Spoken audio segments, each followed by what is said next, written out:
Assalamualaikum warahmatullahi wabarakatuh.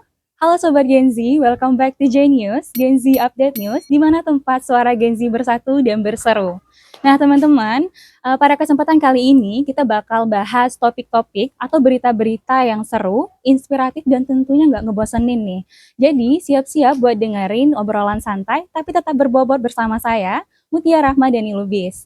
Teman-teman, pada kesempatan kali ini kita bakal bahas salah satu berita yang beberapa waktu lalu kita upload di kabarsyiar.com mengenai batik Sungai Lemau, karya seni bernilai tinggi dari Bengkulu Tengah. Nah, teman-teman, untuk membahas itu semua, kita sudah bertemu secara langsung dengan narasumbernya, yaitu Bapak Imam Wahyudi. Bapak, saya ucapkan terima kasih Bapak sudah hadir di Genius. Bagaimana Bapak kabarnya hari ini? Alhamdulillah, semoga hari ini lebih baik daripada hari kemarin. Sebelum kita bahas lebih jauh ya Pak ya, saya penasaran banget nih, apa sih Pak, bagaimana sih awal mula Bapak itu memilih buat menjadi pelopor batik Sungai Lemau ini Pak? Assalamualaikum warahmatullahi wabarakatuh. Pertama kita harus mengenal dulu ya, kenapa itu batik. Jadi nanti jawabannya akan kena bahwa kita perlu tahu ya bahwa kalimat batik ini ada dua teori ya. Ada dua teori kenapa itu harus namanya batik. Yang pertama adalah itu kan dari bahasa Jawa. Amba itu lebar, kemudian titik itu titik. Jadi titik-titik yang melebar itu menjadi sebuah batik. Karena awalnya kan dari satu titik menjadi lebar, menjadi sebuah kain, itu jadi batik. Jadi amba tapi titik. Kemudian teori kedua ini agak sedikit dalam ya, ini kaitannya dengan ilmu tasawuf bahwa alam semesta ini itu kan ada yang mengatur, namanya kitab samawi. Ada beberapa macam kitab samawi, kemudian diterjemahkan, dirangkum menjadi satu kitab, yaitu namanya Al-Quran. Kemudian satu kitab Al-Quran itu menjadi dirangkum lagi, dikerucutkan lagi menjadi sebuah surat, namanya Suratul Fatihah. Kemudian Suratul Fatihah dikemas lagi, dipendekkan lagi menjadi lafaz Bismillahirrahmanirrahim. Nah, Bismillahirrahmanirrahim itu ada sebuah awalan, yaitu dengan menyebut nama Tuhan, yaitu ada huruf ba. Nah, itu bisa dikatakan huruf ba, itu kan kalau ada titiknya. Makanya ada di balik titik ba, namanya batik. Ini kajiannya kalau diuraikan nanti nggak nyampe waktunya gitu. Tapi intinya bahwa ada dua teori ya tentang batik. Kemudian selain itu batik itu adalah multi flyer effect. Batik itu banyak yang mengurus gitu loh ya. Ada beberapa kementerian yang mengurus tentang batik. Misalnya di Kementerian Kebudayaan itu masuk di pengetahuan tradisional karena itu masuk dalam Undang-Undang Nomor 5 Tahun 2017 tentang Pemajuan Kebudayaan. Di situ ada pengetahuan tradisional dan seni rupa. Kemudian di ekonomi kreatif, 17 subsektor ekonomi kreatif ya, itu juga masuk dalam fashion dan seni kriya. Nah, ada kriya, ada fashion dari 17 subsektor itu. Terus kemudian banyak di sistem pendidikan nasional juga masuk dalam muatan-muatan lokal. Nah, ini artinya batik multiplier effect. Terus karena batik itu adalah sebuah warisan ya, warisan itu ya warisan nenek moyang, pengetahuan tradisional, dan itu diabadikan, dilestarikan, diatur oleh sebuah regulasi yaitu oleh UNESCO yang diakui sebagai WPTB. Nah, inilah menjadi sebuah peluang. Nah, kenapa kita harus menjadi sebuah media memberdayakan masyarakat, khususnya ibu-ibu yang awal pendiriannya itu ini menggunakan batik ya, karena batik itu punya sejarah, terus punya peluang bisnis, terus peluang pemberdayaan. Nah, makanya ini sebagai media untuk pemberdayaan ibu-ibu. Dan kita tahu bersama ya bahwa awal batik itu adalah pertama adalah sebagai baju keraton ya, karena batik itu kan awalnya dari kerajaan ya, mulai dari zaman Majapahit, kemudian kerajaan Pajang, kemudian kerajaan Mataram, sehingga sampai hari ini. Nah, ini awalnya sebagai baju-baju keraton. Makanya tidak heran kalau sekarang batik-batik itu diwajibkan kepada para ASN, karena keraton itu kan kastanya kasta kesatria. Kalau para ASN pejabat pemerintah itu kan kastanya kasta satria. Jadi tidak heran ada beberapa peraturan bupati di mana-mana itu juga intinya mewajibkan bagaimana ASN itu menggunakan batik. Kemudian selain sebagai pakaian keraton, juga sebagai simbol daerah kan.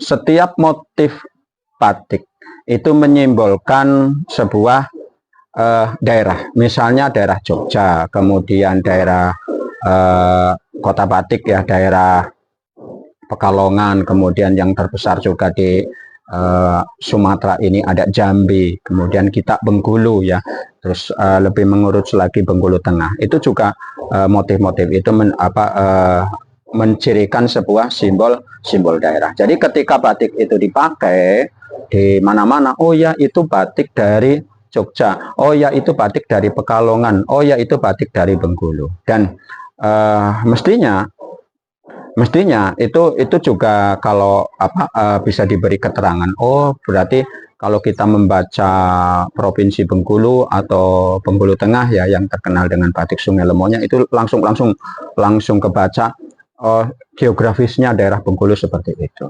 Nah, mungkin itu ya kenapa kita melestarikan batik terus menjadi sebuah media untuk pemberdayaan masyarakat. Oke, tadi Bapak udah jelasin ya kalau batik itu kan mencerminkan ciri khas dari setiap daerah ya Pak ya. Nah, jadi kalau misalkan saya mau nanya lagi, awal mulanya nih Pak, Bapak memutuskan buat memilih menjadi pelopor batik Sungai Lemau ini kenapa Pak? Ini pribadi saya ya, berarti kan pertanyaannya. Pertama, karena saya suka budaya, ya. Suka seni, suka budaya, dan ini kenapa itu harus saya suka terhadap budaya? Ini kan juga punya alasan ya, bahwa ketika kita cerita tentang masalah peradaban, bahwa Islam itu masuk ke Nusantara itu tidak gampang. 750 tahun ya itu tidak bisa masuk, Islam masuk ke Nusantara. Nah, tapi dengan pendekatan transformasi budaya ini butuh waktu 50 tahun. Siapa itu? Adalah yang terkenal kita adalah para Wali Songo. Bagaimana Wali Songo mengembangkan, memasukkan metode Islam ke Nusantara itu dengan pendekatan budaya. Kita kan di Sholawat sudah terkenal itu. Misalnya Maulana Malik Ibrahim terkenal dengan pedagangannya, kemudian Sunan Kudus terkenal dengan toleransinya, Sunan Gunung Jati terkenal dengan politiknya, kemudian Sunan Giri terkenal dengan tembang dolanannya, kemudian Sunan Kalijaga misalnya terkenal dengan wayangannya. Nah, metode-metode itulah digunakan dalam rangka pengembangan agama Islam. Nah, karena saya itu suka budaya, jadi kami itu juga punya namanya Sanggar Seni Budaya. Itu dalam rangka memberdayakan masyarakat. Kenapa harus budaya? Karena itu lebih enak ya. Karena budaya itu warisan warisan dari leluhur yang tidak tertulis tapi sangat kuat. Kalau bahasa kita adalah kearifan local wisdom gitu ya. Selain itu saya di Kabupaten Bengkulu Tengah, karena saya aktif di budaya, dimasukkan dalam sebagai tim ahli penyusun pokok pikiran kebudayaan daerah. Jadi ada amanah Undang-Undang Nomor 5 Tahun 2017 tentang pemajuan kebudayaan ya. Itu kan turunannya ke bawah ke daerah itu ada namanya pokok pikiran kebudayaan daerah. Itu sebuah kerangka untuk membangun sebuah daerah, ya daerah Kabupaten Bengkulu Tengah misalnya, itu 20 tahun ke depan. Itu ada namanya pokok pikiran kebudayaan daerah, namanya PPKD. Nah, kebetulan saya masuk di tim ahlinya di situ. Nah, sebagai tim ahli, itu kan ada 17 objek pemajuan kebudayaan nih di daerah. Salah satunya kita masukkan adalah batik. Ya, batik, karena batik adalah warisan budaya. Makanya karena saya punya tanggung jawab moral memasukkan dokumen batik di pokok pikiran kebudayaan daerah, makanya kami merintis di Desa Pancamukti ini. Kebetulan Desa Pancamukti ini adalah daerah etnis Jawa ya. Panca itu 5, Mukti itu adalah kepengin kaya, mulia. Jadi dulu tahun 1973 dari Jawa, dari 5 karesidenan tuh, kan dulu itu di Jawa itu di bawah gubernur itu ada karesidenan tuh.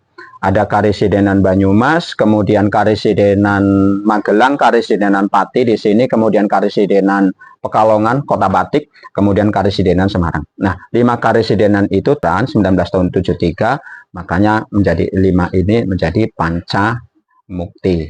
Nah, disinilah kami mengembangkan batik. Ya. Dan dulu ceritanya batik itu di Kabupaten Bengkulu Tengah itu sudah ada katanya itu di tahun 2012. Kan dituntut tuh, tadi dari awal saya sudah menceritakan bahwa setiap daerah kan harus memiliki batik. Ada Kota Bengkulu misalnya memiliki batik Pesure. Kemudian ada Kepayang memiliki batik Diwo. Kemudian Lebong itu Telebong. Kemudian Rejang Lebong itu Gaganga. Bengkulu Utara itu Kagano. Kemudian Seluma itu Bremis. Dan semuanya memiliki batik. Dari 10 kabupaten kota, yang paling terakhir itu adalah Bengkulu Tengah. Nah, di tahun 2019 itu pemerintah sudah mengadakan desain batik, ya, desain batik, tapi terus dikembangkan, tapi tidak berjalan. Nah, makanya di akhir tahun 2020 ini kami mengajak ibu-ibu muda waktu itu pas kena musibah COVID-19 ya, di pandemi, daripada ibu-ibunya nganggur dan sebagainya, yuk kita belajar membatik, mencanting, karena ini adalah warisan budaya. Jadi itu kenapa saya punya inisiatif bagaimana mengembangkan batik di Bengkulu Tengah. Dan kebetulan setelah itu ketemu, oh ternyata di Bengkulu Tengah juga sudah punya batik, tapi dulu dirintis. Akhirnya ada kemauan dari bawah, kami masyarakat, kemudian ada kemauan dari atas, begitu. Terima kasih Bapak buat penjelasannya. Selanjutnya saya juga penasaran nih Pak, kalau saya baca di berita yang sudah diupload di kabarsiar.com nih, kalau batik Sungai Lemo ini punya keunikan tersendiri nih. Nah, kira-kira keunikannya ini apa sih Pak yang berbeda dengan batik-batik yang lain Pak? Keunikan-keunikan yang kami sampaikan, ya kami buat menjadi sebuah motif, ya ayunan canting menjadi sebuah motif, itu adalah mencerminkan pertama adalah geografis tentang Kabupaten Bengkulu Tengah, kemudian budaya adat istiadat Kabupaten Bengkulu Tengah. Nah, disimbolkan dengan apa? Misalnya dengan di Bengkulu Tengah ini kan ada sebuah ikon. Ada ikon Bengkulu Tengah menjadi simbol, namanya Gunung Bungkuk. Ya, Gunung Bungkuk itu cuma ada di Bengkulu Tengah, bukan di kota ya. Itu Gunung Bungkuk. Nah, Gunung Bungkuk itu menjadi sebuah motif di batik Sungai Lemo, ya, di batik Sungai Lemo, di batik Bengkulu Tengah. Itu menjadi simbol utama. Makanya setiap batik Sungai Lemo itu batik Bengkulu Tengah, khas Bengkulu Tengah, ada Gunung Bungkuknya. Ada lagi simbol tentang di Bengkulu Tengah yang di daerah lain itu tidak ada, dan itu juga mencerminkan sebuah alam, itu adalah Liku 9. Liku 9 itu kan mulai dari Tapak Penanjung sampai perbatasan Kepayang tuh. Jadi antara jalur dari Provinsi Bengkulu ya, kota Bengkulu mau ke Rejang Lebong pasti harus melewati Liku 9. Dan itu makna filosofinya ya gede banget. Pertama, kenapa harus ini kita abadikan? Pertama, itu tadi bahwa Liku 9 menjadi ciri khas di Kabupaten Bengkulu Tengah, dan itu di sana ada sebuah simbol keanekaragaman hayati yang harus dijaga. Kenapa? Karena kita kan punya ini ya, yang namanya manusia itu kan tidak hanya hubungan dengan Allah saja, berhubungan dengan manusia saja, tapi berhubungan dengan alam. Bagaimana manusia itu menyatu juga dengan hablum minal alam. Kenapa? Karena kalau manusia itu tidak hubungan dengan alam itu harmonis, akhirnya terjadi kerusakan alam, terjadi perubahan iklim, terjadi kerusakan-kerusakan di mana-mana. Ini karena fungsi manusia sebagai khalifah Allah, bahwa manusia kan diciptakan sebagai khalifah, selain sebagai hamba juga sebagai khalifah untuk merawat bumi kita. Jadi Liku 9 itu menjadi sebuah ciri khas, menjadi sebuah keunikan di Bengkulu Tengah. Kemudian ada lagi di motif batik kita ya, khas Kabupaten Bengkulu Tengah, batik Sungai Lemo, itu ada namanya kerang-kerang. Kerang-kerang itu sebuah hiasan yang ada di rumah adat Kabupaten Bengkulu Tengah. Kenapa itu diambil? Itu kita tadi menyampaikan ya, bahwa Bengkulu Tengah itu multi etnis. Multi etnis itu banyak ya medisnya. Kalau dalam peraturan daerah Kabupaten Bengkulu Tengah itu ada 4 etnis sebenarnya. Ada Rejang, ada Serawe, ada Lembak, kemudian ada dari Padang. Nah, terus suku lainnya misalnya ada Jawa, ada apa dan sebagainya, itu campuran. Tapi kalau di ini ditulis bisa sampai 15 etnis. Nah, ini multi etnis ini kan tidak gampang. Nah, makanya kita simbolkan bagaimana ini untuk mempersatukan multi etnis yang bermacam-macam, itu adalah kita kembali ke rumah. Ya, ketika kita kembali ke rumah, ke keluarga, terus keluarga itu tertata dengan baik, itu semuanya akan baik. Karena kalau kita bicara tentang masyarakat madani ya, miniatur masyarakat madani itu adalah keluarga, sakinah, mawadah, warahmah. Nah, itu mungkin ada beberapa keunikan ya, keunikan yang ada pada di sini. Kemudian juga ada batu andesit menjadi sebuah keunikan yang tidak dimiliki oleh orang lain. Tadi udah dijelasin ya mengenai keunikannya tersendiri. Tadi mungkin ada Bukit Bungku tadi ya Pak ya, Gunung Bungku, sama ada Liku 9 juga Pak ya. Nah, selanjutnya nih untuk strateginya Pak, gimana cara Bapak mempromosikan batik Sungai Lemo ini sehingga bisa dikenal oleh masyarakat Pak? Pertama, bagaimana kita harus memperkenalkan itu? Pertama ada di media sosial, baik itu Facebook, Instagram, terus macam-macam ya. Kalau untuk jualan dan sebagainya kan ada Shopee dan sebagainya, tapi kita lebih mengarah kepada memperkenalkan. Makanya kami juga sering nulis kan di media di Facebook, di Instagram, yang kecil-kecil saja ya, kalimatnya kecil, bahwa batik adalah ini dan sebagainya. Itu sebenarnya dalam rangka literasi tentang batik. Karena selama ini batik itu udah lama ya, batik itu sudah lama, sudah mulai dari kerajaan Majapahit ya hingga sekarang. Tapi orang tidak pada tahu tentang masalah batik. Karena rusaknya batik itu kan di 1971 ya, itu sudah mulai karena batik dengan adanya era industri, batik itu kemudian di printing ya, batik itu dicetak ya. Aslinya tidak ya, batik itu tidak boleh dicetak, tidak boleh diprinting. Nah, sehingga sampai hari ini yang bersebar di mana-mana itu bukan batik, tapi itu adalah gambar batik di kain di selembar kain yang dicetak dengan menggunakan mesin printing. Nah, kalau yang namanya batik itu ya dicanting, karena itu adalah seni ya. Seni itu kan kayak lukisan tuh. Kenapa orang lebih suka terhadap lukisan yang harganya mahal daripada foto? Foto kan lebih bagus tuh, karena itu hasil teknologi dengan hasil jepretan, dengan hasil apa ya, pewarnaan dan sebagainya, sehingga menghasilkan satu hal yang paling menarik untuk dilihat. Nah, tapi batik itu adalah seni. Nah, ini butuh literasikan, butuh dikasih tahu kepada masyarakat halayak bahwa batik itu adalah dicanting, bukan di printing. Makanya setiap di mana-mana hashtag kami itu batik itu dicanting, bukan di printing. Nah, canting itu ada dua macam, ada canting tulis yang pakai canting itu filosofinya ada tuh. Kemudian ada canting yang pakai cap. Itu namanya canting cap. Tapi intinya bahwa batik itu melalui sebuah proses yang panjang dan menggambarkan proses sebuah kehidupan manusia.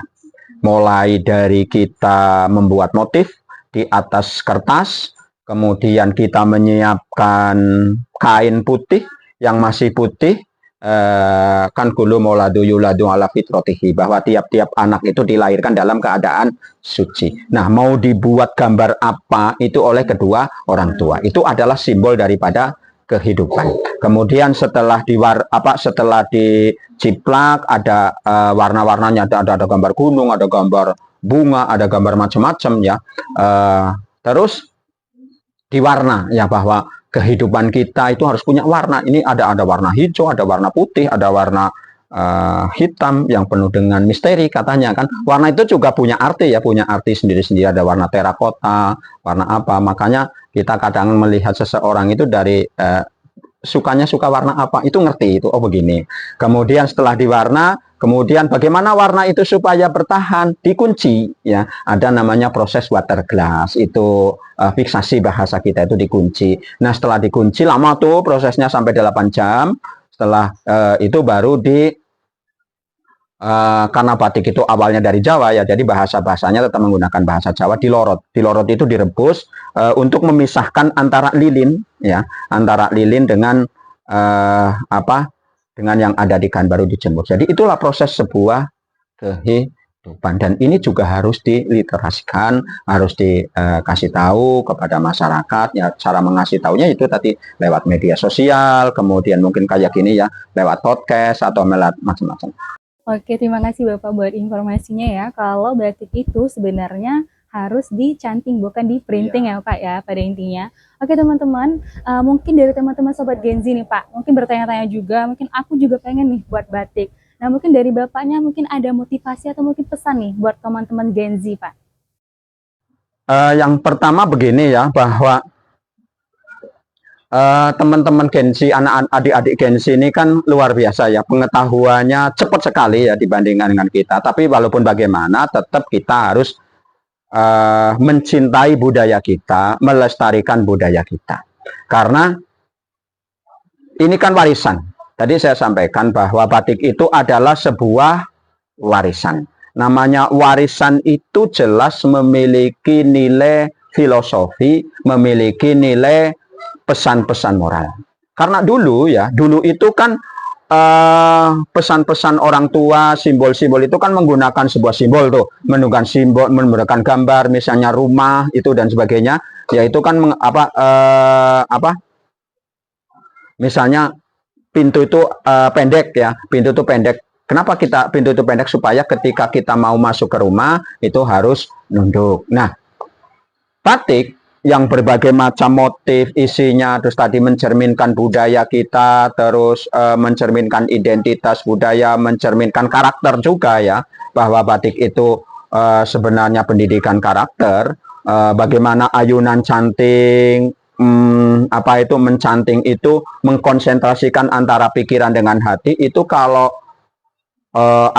dikembangkan terus itu akan menjadi sebuah karakter. Makanya bagi Gen Z itu penting ya, penting untuk belajar membatik. Nah, karena dulu putri-putri keraton itu kan belajarnya membatik. Karena putri keraton itu kan nanti akan menjadi istri raja. Kan ada makalah tuh, Anisa imadu billadi faida soluhat soluhat faida fasadat fasadat, bahwa wanita itu adalah tiang negara. Ketika wanitanya baik, maka baiklah negara. Nah, tapi ketika wanitanya rusak, ya rusaklah negara. Sita, Margaret, Josephine menghancurkan Perdana Menteri Yuno, Cleopatra menghancurkan siapa tuh? Si Napoleon Bonaparte, singa dataran Eropa itu kan dari perempuan-perempuan. Artinya Genzi ya, Genzi terutama yang perempuan ini juga wajib mengerti tentang batik, kalau perlu belajar, karena ini adalah warisan budaya dan ini sudah diatur oleh UNESCO. Begitu. Terima kasih Bapak. Sebagai sobat-sobat Genzi itu udah dengar ya pesan dari Bapak Imam. Walaupun semakin majunya teknologi, kita juga sebagai Genzi itu harus tetap mempelajari budaya-budaya yang ada di negara kita sendiri, termasuk tadi batik sebagai warisan dari UNESCO ya Pak ya.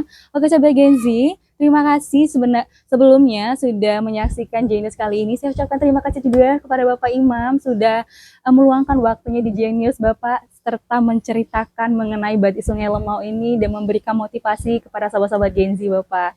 Terima kasih teman-teman yang sudah menyaksikan Genius kali ini. Dan jangan lupa buat like, comment, dan subscribe. Dan jangan serta follow juga akun media sosial kami yang lainnya supaya kamu nggak ketinggalan berita terkini dari kami. Bersama saya Mutiara Ramadhani Lubis, pamit undur diri. Bye-bye.